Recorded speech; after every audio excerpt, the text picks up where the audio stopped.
Queridos irmãos, concluindo aqui nossa 10ª aula de Introdução ao Novo Testamento 2, nosso último bloco, a última parte dessa matéria e desse semestre, glória a Deus. Continuando aqui, falando de João, concluindo as epístolas joaninas, eu quero aqui apenas falar rapidamente, né, sobre isso. O local agora aqui da escrita dessas cartas, Pastor Johnny, leia para nós. Vamos lá. O local. João viveu em Éfeso nas suas últimas décadas de vida. Alguns dos primeiros escritores cristãos disseram que João passou em Éfeso cerca de 3 décadas do final de sua vida terrena, de 70 a 100 depois de Cristo. Dessa cidade, ou de alguma cidade próxima, pois escreveu esta carta. Outros dados confirmam esta informação. Policarpo, que foi discípulo de João, afirma que João residiu e faleceu em Éfeso. Esse testemunho foi preservado por Irineu em Aeres. Não tem problema. Tá. Também Polícrates, bispo de Éfeso, e depois também tem essas outras indicações. Obrigado, pastor. Agora, irmãos, olha que interessante, por 3 décadas. Agora, vocês entendem por que essa igreja foi uma das mais influentes do Novo Testamento? Tinha Paulo como líder, depois Paulo manda Timóteo, depois vem João, e aí João fica por 3 décadas e surge quem? Policarpo. Pelo amor de Deus. Agora olha que interessante, né, irmãos?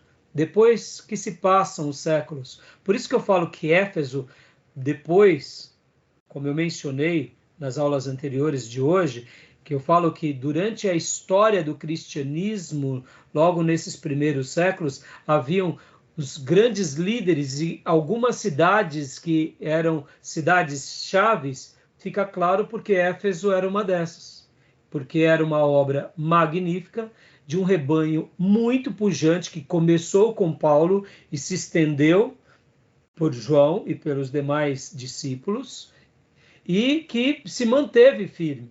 E que no ano 300, por exemplo, temos um homem que é, por exemplo, aquele que é Crisóstomo, que é o chamado Boca de Ouro.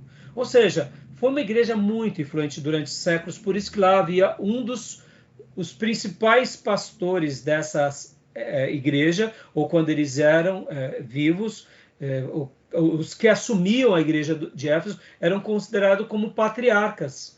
Por isso que era uma igreja muito forte. Agora, olha que interessante, né, irmãos? Hoje é o quê? A Turquia. Hoje não temos mais igrejas, uma igreja forte. Tudo bem, passaram-se 2000 anos de história, não quero entrar no mérito agora, mas isso é uma mensagem para nós, né? O que aconteceu ao longo dos séculos que, de repente, o cristianismo, que era tão forte lá, foi se perdendo ao ponto de hoje não ser mais uma cidade assim. Então, é bem interessante essa questão, né? Destinatários das cartas, leia para nós, pastor Johnny. Pois não. Quanto aos destinatários da epístola, não há indicação específica a respeito. Mas como ela foi escrita em Éfeso, opina-se que os destinatários eram os cristãos da Ásia Menor, os mesmos a quem foram dirigidas a primeira e a segunda cartas de Pedro. Os leitores de 1 João deveriam ser judeus e gentios crentes. O apóstolo admoesta aos gentios contra a idolatria, 1 João 5:21, pois dificilmente os judeus tenderiam para este mal. 2ª e 3ª João são missivas pessoais, mas não 1 João. Nesta, o apóstolo não se dirige a alguma igreja em particular.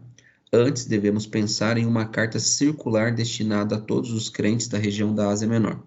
O que seriam essas missivas pessoais? São destinadas a uma pessoa. No entanto, servia também para toda a igreja. Tá bom, meus irmãos? Amém. Então, irmãos, agora para a gente prosseguir e concluir a nossa matéria, porque é maravilhoso poder estar estudando essa matéria, mas temos muito assunto, né?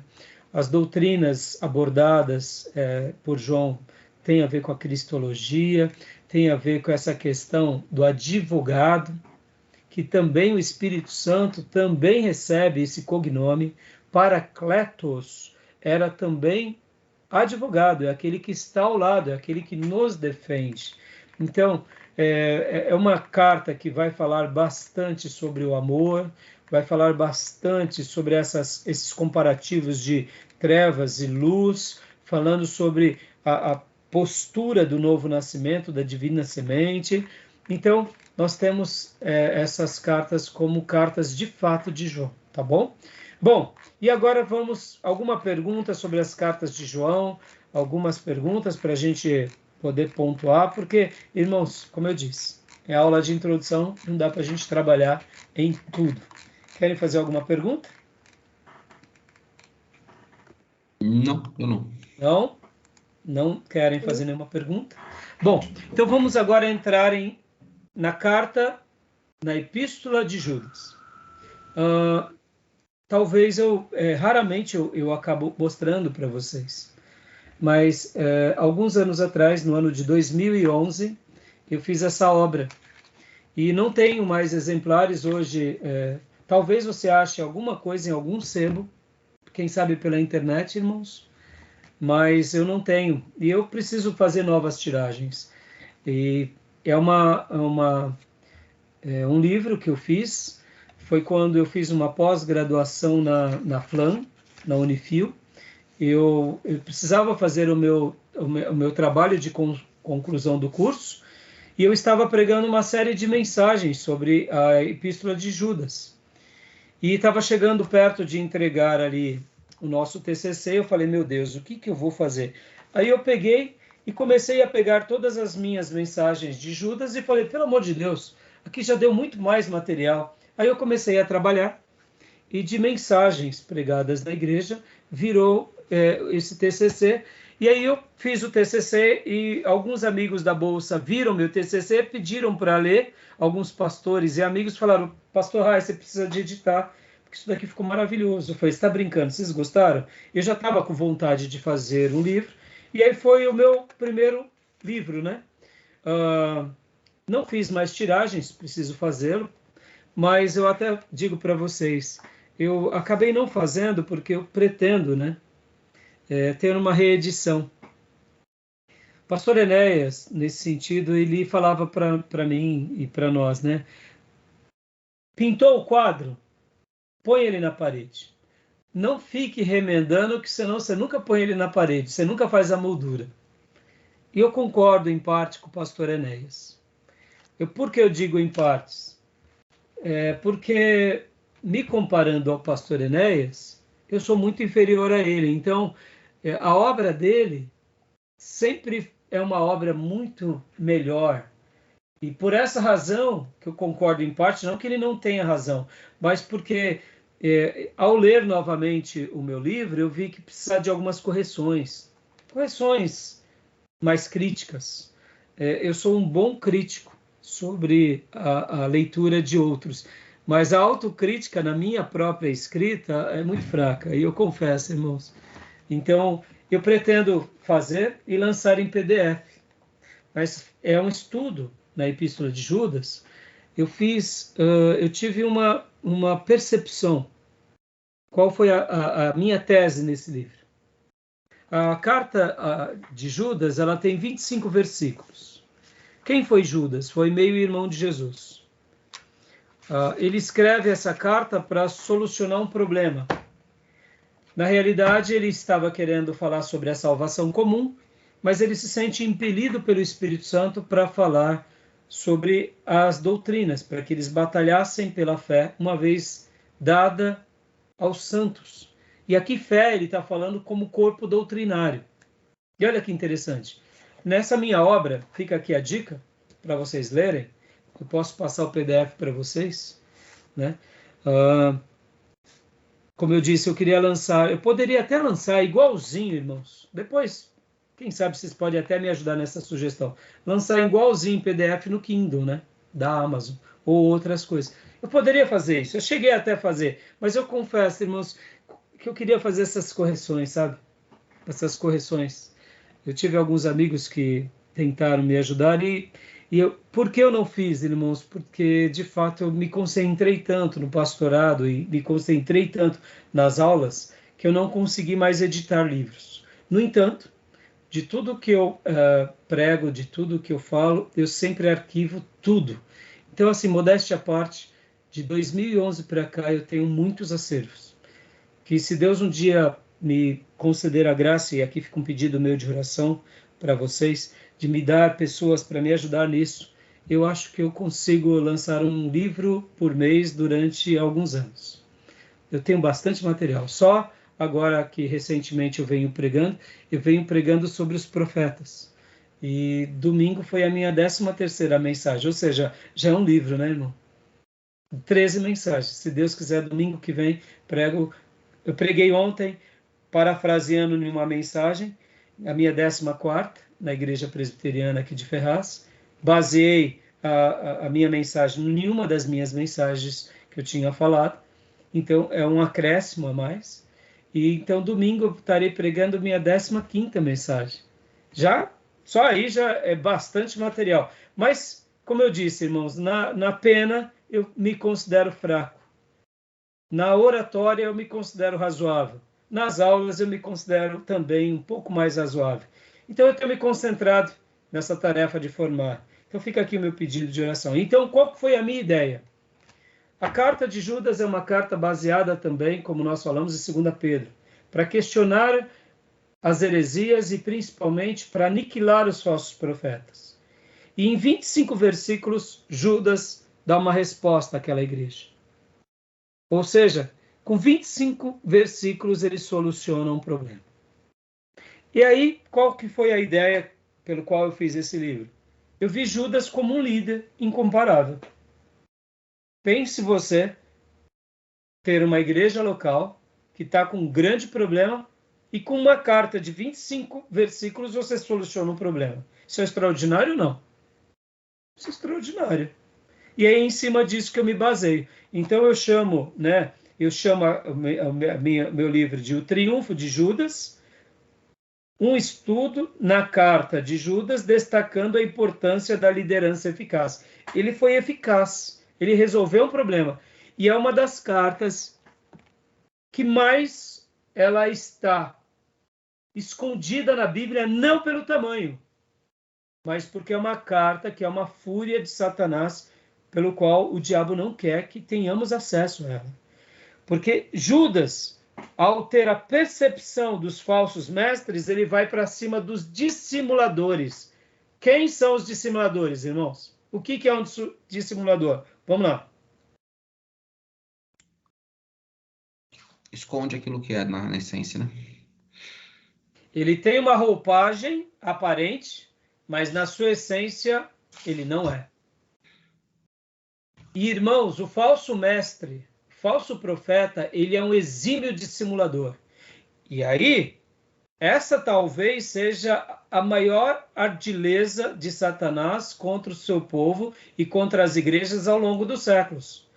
Ao ler a epístola de Judas, nós temos uma percepção que o falso profeta, o falso mestre, que é dissimulador, ele tem características infernais como Satanás e os demônios.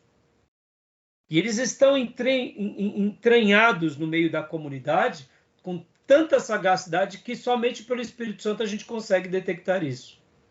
Então Judas, ele, pelo poder do Espírito Santo, que ele é irmão de Jesus Cristo, ele escreve essa carta e soluciona um problema. Tá bom, meus irmãos? E aqui fica a dica. De orem por mim, para que eu continue fazendo as obras, reeditando esse livro, publicando e fazendo isso, porque eu acredito que ele foi muito útil para muita gente. E detalhe, quem fez o prefácio do meu livro foi o nosso querido pastor Enéas também. Então ele escreve uma página. Desculpa, irmãos, agora eu posso me alegrar aqui, que foi um presente, né? O pastor Enéas faz o prefácio para mim. Depois eu posso mostrar para vocês. Foi em 2011 que eu fiz o lançamento dessa obra, né? E ele disse: saúdo de coração o pastor Raimundo Alcântara Menezes pelo livro que acabo de ler, O Triunfo de Judas, um estudo na carta de Judas, destacando a importância da liderança eficaz. E aí ele continua dizendo, palavras dele para mim, que aqui, irmãos, aqui Eu ganhei tudo, né? Ele fez essa dedicação em 2008, quando eu estava fazendo a minha pós, ali naqueles dias. Eu lancei esse livro em 2011. Tá bom, meus irmãos? Então, depois eu passo para vocês, fica aí como uma literatura, tá bom?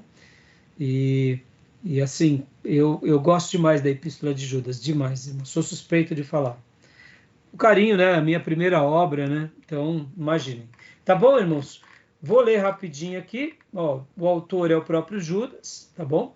Que vem, Judas é uma forma grega de Judá, ou seja, Judas e Judá é o mesmo nome.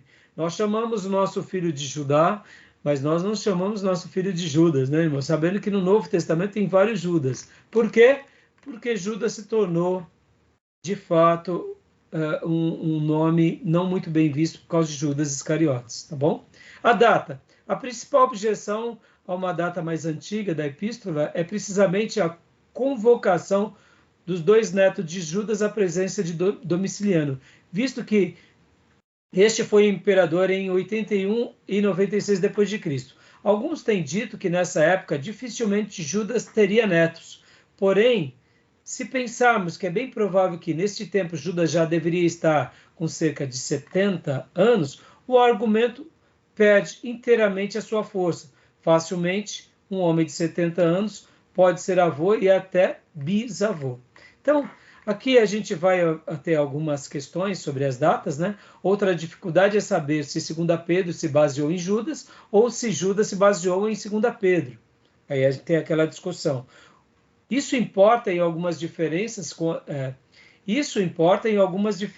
quanto ao tempo, embora o intervalo não precise ser grande. Por isso, os estudiosos pensam que uma data entre 66 e 70 depois de Cristo, embora também seja possível uma data entre 70 e 80 depois de Cristo. Internamente, a antiguidade da epístola é confirmada pelo fato de Judas omitir qualquer menção à queda de Jerusalém, que ocorreu em 70 depois de Cristo. Determinar mais precisamente a data da epístola é impossível, tá bom? Aí os pais da igreja confirmam essa questão da epístola de Judas. Os destinatários são os leitores originários de Judas, são judeus ou gentios? E onde residiam? Sobre essa questão, também há pouca concordância entre os estudiosos. Ou seja, irmãos, nós não sabemos quem são os destinatários. Bem possível que Judas também é uma carta universal. Tá bom, meus irmãos? Então, vão questionar também a carta de Judas, porque eles acabam citando apócrifo, e aí vão falar sobre essa questão, mas é uma carta que, na minha opinião, quando ela é lida com piedade, é uma das cartas mais especiais para nós. Não é porque eu escrevi o livro não, viu, meus irmãos? Deixa eu até fazer aqui mais um comentário rapidamente para vocês. Eu era novo convertido, e eu peguei um livro que era do pastor Caio Fábio, chamado A Síndrome de Lúcifer. Eu li esse livro, não entendi nada do livro. Eu lembro como hoje, eu li o livro 2 vezes e falei, não entendi nada do livro. Eu era novo convertido. Entrei no seminário, estudei no seminário, saí do seminário e li novamente a Bíblia durante esse período. Aí o livro de Judas fez toda a compreensão para mim. Retornei a ler o livro A Síndrome de Lúcifer, do pastor Caio Fábio. Achei maravilhoso o livro, maravilhoso. E essas informações marcaram a minha vida, e essas literaturas foram literaturas importantíssimas na minha vida. Até mesmo o título, A Síndrome de Lúcifer, foi muito feliz no livro e na obra do Caio Fábio. Alguém vai dizer que esse livro também foi uma autoprofecia do próprio Caio Fábio, da queda dele. Eu não vou dizer isso, mas eu gostaria até que, se você tivesse essa obra, lesse, porque vale a pena. Irmãos, talvez você diga assim, mas pastor, há pouco o senhor disse que não recomenda mais ele. Eu não recomendo ele na atualidade. Tudo que ele fez antes era bíblico, escriturístico e cristocêntrico. Eu, particularmente, tenho muitas obras do Caio Fábio que eu não jogo fora. Mas hoje eu não gasto meu tempo assistindo sequer 10 minutos dele. Eu lamento e oro para que um dia ele volte, mas fica aqui essas palavras, tá bom? Então, alguma dúvida sobre a Epístola de Judas? Quiserem saber mais?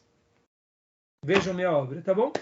E para a gente concluir, alguma pergunta, irmãos? Alguma dúvida, não? Não? E para a gente concluir, Apocalipse. Sabemos que Apocalipse é o livro de João. Como nós vimos, é um livro de revelação. Ele é chamado de livro de epístola. Ele é realmente uma das obras mais poderosas sobre os sinais dos tempos. Possivelmente ele foi escrito logo depois, como nós mencionamos, depois das epístolas, e ele só perde mesmo para o Evangelho de João, né?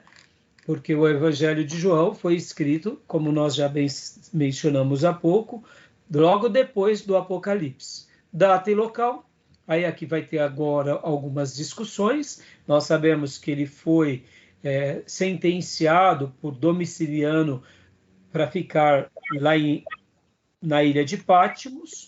Então, nós acreditamos que ele escreve nessa época. Agora aqui, os destinatários são as 7 igrejas da Ásia. É bem curioso que Jesus não escreveu nenhum livro, mas agora Jesus fez um ditado dele próprio para que João escrevesse. Então, poderíamos dizer que as 7 cartas do Apocalipse são textos de Jesus, citados por Jesus, e que João aqui é o amanuense. Tá bom, meus irmãos? E essas 7 cartas do Apocalipse, ou melhor, 7 igrejas da Ásia no Apocalipse, têm uma interpretação local, ou seja, foram para aquelas cartas, mas também tem uma interpretação profética dos sinais dos tempos e também serve para todos os crentes de todos os anos. Vai ter uma leitura também com relação ao imperador romano, com relação à besta, ao número da besta. Vai ter uma questão bem típica que ele está se referindo à Babilônia, e o número da besta tinha a ver com o imperador, mas também pode ser uma profecia dos sinais dos tempos. E assim, irmãos, vou falar introdução ao Novo Testamento, do Apocalipse, é praticamente como se fosse uma brincadeira, né? Nós poderíamos ficar 3 aulas aqui discutindo sobre o Apocalipse, mas nós aqui no nosso seminário temos um material bem vasto. Nós temos uma cadeira que é escatologia, em teologia sistemática, que a gente vai estar trabalhando somente sobre isso, tá bom? Porque, olha, irmãos, o material aqui no livro já é vasto, e o material como teologia sobre finais dos tempos é mais vasto ainda. Até Lutero, o Apocalipse, ele tinha, assim, ele era lido pela igreja de uma forma assim mais metafórica. Depois de Lutero, até eu diria os grandes avivalistas, ele tinha uma consideração também parcial. Depois dos grandes avivamentos, e principalmente depois daquilo que eu chamei na primeira aula de reforma eclesiológica, que aí vem os grandes movimentos de avivamento e de reforma na igreja, e de avivamentos na história do povo recente, principalmente depois do século XX, e passando pela Primeira Grande Guerra Mundial e depois da Segunda Grande Guerra Mundial, o Apocalipse tornou-se um livro muito lido, muito estudado, principalmente pelos adventos dessas 2 grandes guerras. E aí a literatura, então, vai ser muito vasta sobre esse assunto. Tá bom, meus irmãos? Então, eu estou dando essa introdução, essa questão. Não dá para a gente pontuar totalmente, mas para a gente poder até mesmo concluir essa parte, tá? Porque eu não vou nem perder tempo, porque já perdi aqui, passei da hora, mas deixa eu até voltar aqui para compartilhamento. Só fazer aqui compartilhar aqui com vocês a nossa grade. Só a nossa grade, para eu poder mostrar uma coisa para vocês rapidamente. Olha só que interessante. Aqui, deixa eu achar a grade. Aqui. A nossa grade curricular, ela vai trabalhar da seguinte forma. Ó, eu concluí a nossa aula aqui. Nosso curso básico é esse, que é mais para obreiros. Nós temos depois o curso médio e bacharel, que segue o mesmo padrão. No entanto, ele é dividido nos blocos. E aqui estamos, ó, teologia sistemática, escatologia. 5, tá vendo? Nós dedicamos um semestre, ou melhor, um bloco. No caso, agora nós estamos dividindo as nossas turmas por bloco, né? Nós dedicamos um módulo de 10 aulas, sendo 3 aulas por dia, ou seja, são quase 30 aulas de 1 hora, no caso a última aula é por volta de 15, 20 minutos, para a gente tratar só desse assunto, tá bom? E, inclusive aqui, deixa eu até aproveitar também e mostrar para vocês que aqueles irmãos que quiserem se aprofundar mais desse assunto, olha aqui, basta você ir aqui na nossa página, vamos colocar lá na nossa página, deixa eu até compartilhar essa tela com vocês. Aqui. Basta você ir na nossa página do seminário. Só um minuto, irmãos, já estamos quase concluindo. Basta você ir na nossa página do seminário. Temos o canal da igreja e temos o canal do seminário. E quando você entra aqui no canal do seminário, você vem aqui em playlist. E aí você busca aqui, opa, aqui, Pastor Johnny, Gil. Aqui, escatologia, tá bom?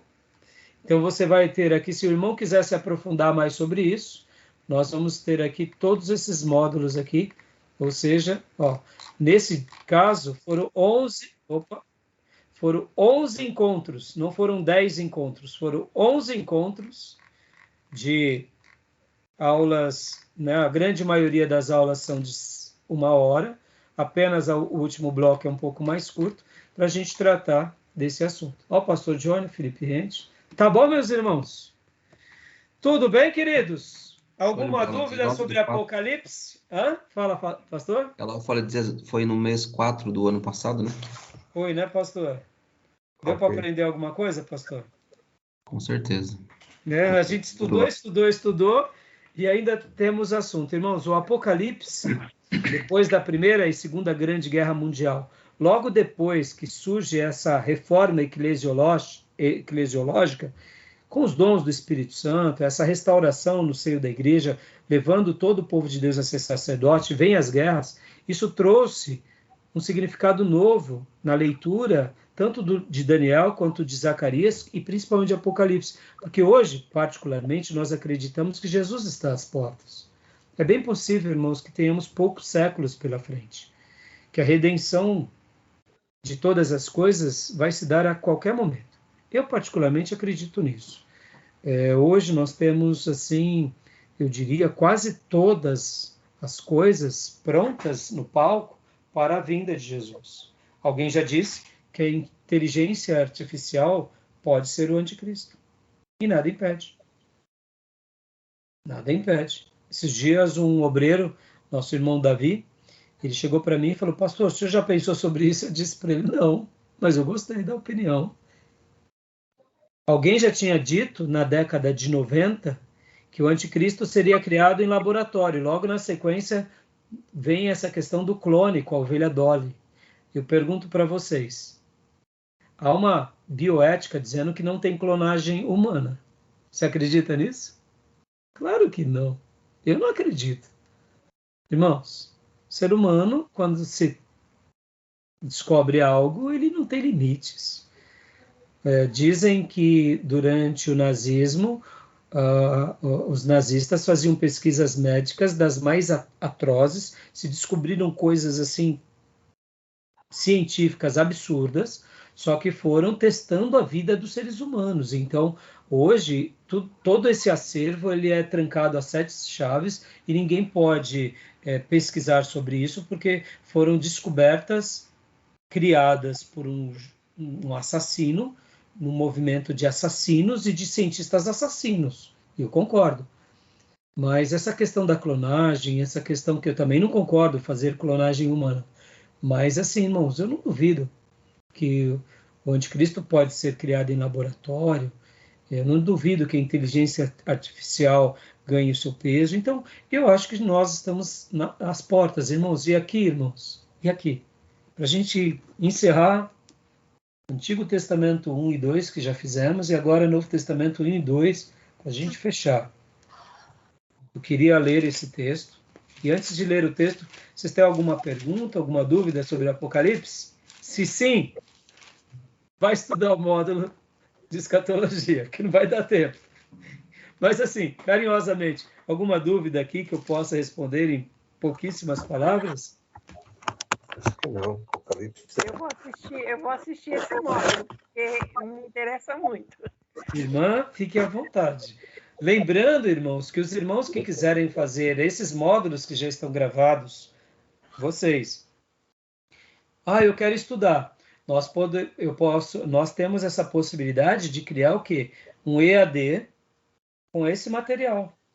A cada 10 aulas assistidas, eu marco um encontro com o aluno, para reprisar essas aulas assistidas, porque são aulas que nós gravamos em tempo real, como vocês. Quem assiste essas aulas são abençoados. Desculpa aqui, até abrir meu coração, irmãos. Tem hora que eu assisto as aulas, eu fico tão feliz, irmãos. Eu falo, puxa vida, que aula. Foi muito legal. A interação, as perguntas, a participação de vocês, o que eu aprendo com os nossos livros, o que Deus nos presenteia. Eu fico tão feliz, então eu sei que vão ser bênção para muita gente. E hoje eu não estou seguindo os passos do meu mestre no que se diz respeito a livros, mas estou seguindo um outro passo no que se diz respeito a gravar todas as aulas e todas as mensagens. E deixa eu dizer uma outra coisa para os irmãos.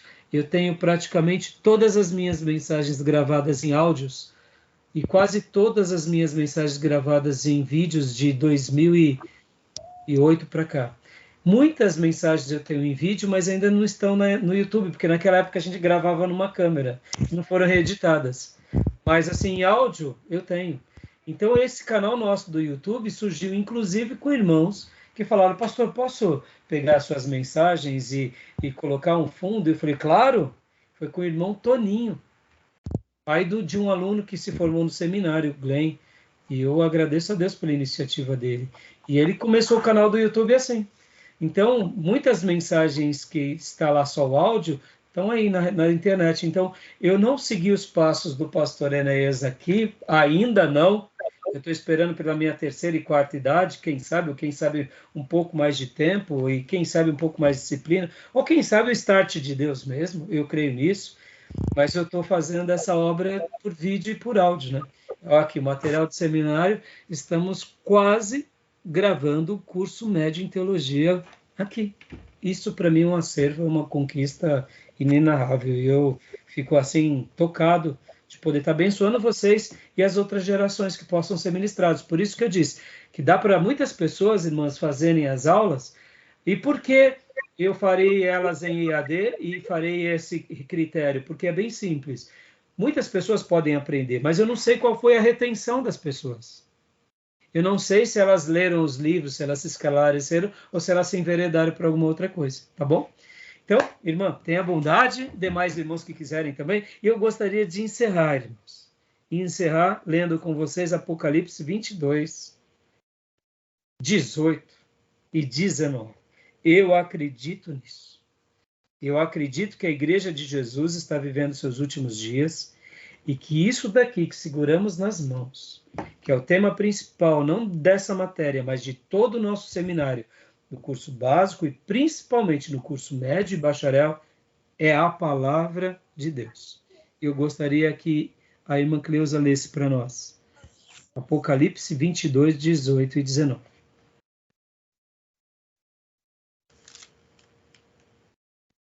Pode ler, irmã Cleusa? Apocalipse 22, 18 e 19. Tá ruim para a irmã ler. Para mim ler? É. Espera aí, pastor. É que eu estava fazendo a menina ficar quieta. Tá bom. Se quiser, pode... Não, dá para achar? Vou achar aqui agora. Tá, já. Qual que é?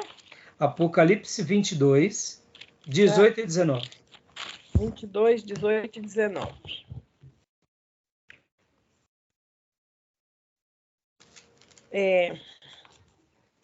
Eu, a todo aquele que ouve as palavras desta profecia, deste livro, testifico. Se alguém lhes fizer qualquer acréscimo, Deus lhe acrescentará os flagelos escritos neste livro. E se alguém tirar qualquer coisa da palavra do livro desta profecia, Deus tirará... Deus tirará a sua parte da árvore da vida, da cidade santa e das coisas que se acham escritas neste livro. Amém, meus irmãos?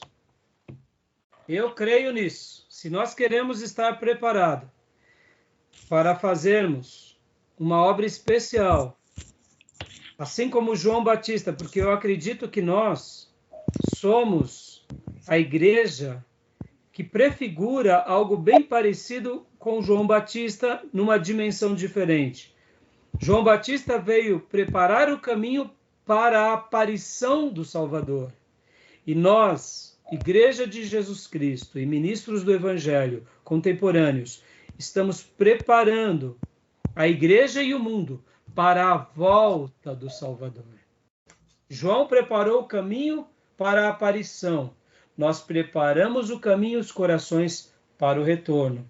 Mas só faremos isso com êxito se acreditarmos em toda essa palavra e pregarmos ela fielmente. Eu espero poder estar sendo fiel a vocês, a minha igreja local e a cada um. Tá bom, meus irmãos? Amém. Encerramos. Amém. Mais um módulo, amém. Mais uma matéria, mais um semestre para a glória de Deus. Amém. Glória a Deus. Glória a Deus. Amém. Alguma pergunta? Pastor, só falando aqui, que estava escrito no Apocalipse, o senhor falando que estamos encaminhando para a vinda de Jesus, né? Querem reescrever a Bíblia, né? E aqui está escrito. Não precisa falar mais nada, né, filha? Verdade.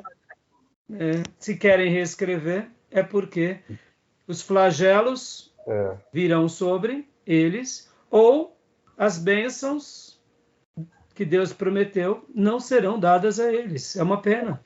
Irmãos, eu creio demais que nós somos o povo de um livro só. E o que estamos fazendo aqui no seminário é amar esse livro, não idolatrá-lo, mas amá-lo, proclamá-lo, ensiná-lo e viver. Amém, meus irmãos? Amém. Desculpa demorar um pouco a mais, mas vocês terão até domingo para entregar todas as leituras, todo o material. Vou mandar para vocês o livro, vai que vocês queiram ler esse livro. Eu dou esse livro como material na matéria do bacharel de liderança, né? Mas fica aí, um conhecimento a mais eu passo para vocês depois. Continuem orando por nós, pela nossa vida, família, ministérios, seminário e principalmente igreja, que tem abençoado Amém. Tantas vidas, tá bom? Amém. Na paz. Fiquem na paz, que Deus abençoe, excelente férias aos irmãos, e na primeira terça de agosto retornaremos às aulas com Teologia Sistemática 1, Teontologia, a doutrina de Deus. Amém. E aí a gente vai se falando mais. Tá bom, meus irmãos? Amém. Deus abençoe. Obrigado, gente. Pastor, valeu. Graça e paz. Bom descanso. Graça e paz. Deus abençoe. Obrigado, irmão. Bom fim de semana. Paz.